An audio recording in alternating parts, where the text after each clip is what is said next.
อ๋อฮะก็กราบสบายดีนะท่านผู้ชมยินดีต้อนรับเข้าสู่ช่องฮันนี่ไบเกอร์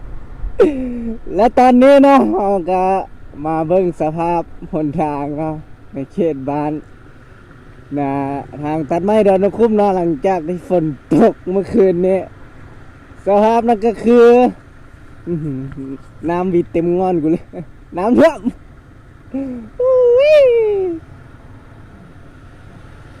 สุดยอดเลยฝนตกนิดเดียวแม่งน้ำท่วมเอาเข้าไปโอ้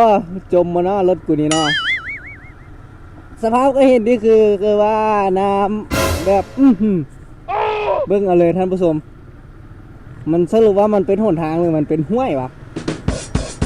ดีบ่ดีเนี่ยเอากระดุงมาย่อยได้เนี่ยสุดยอดหลายสุดยอดหลาย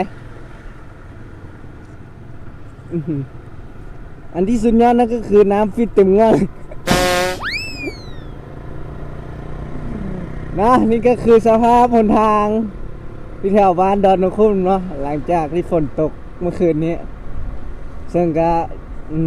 คือว่าแล้วเอากระดุงไปยอได้เลย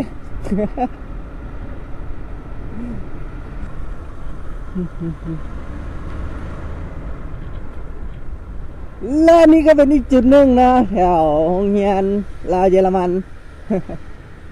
ซึ่งนั่นก็หมายความว่ามันจะท่วมตลอดหนทางตอนนี้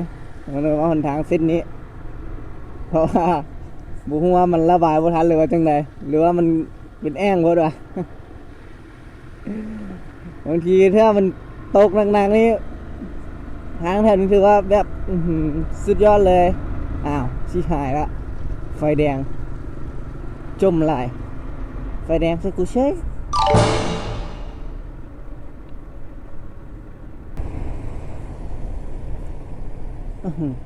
15ยังแจม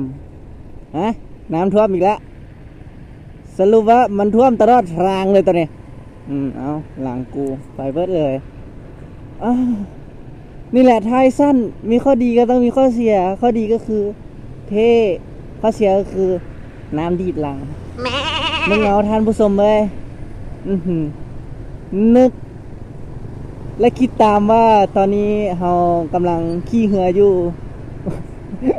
โมเมนต์ขี่รถยนต์ทางในขี่เหือ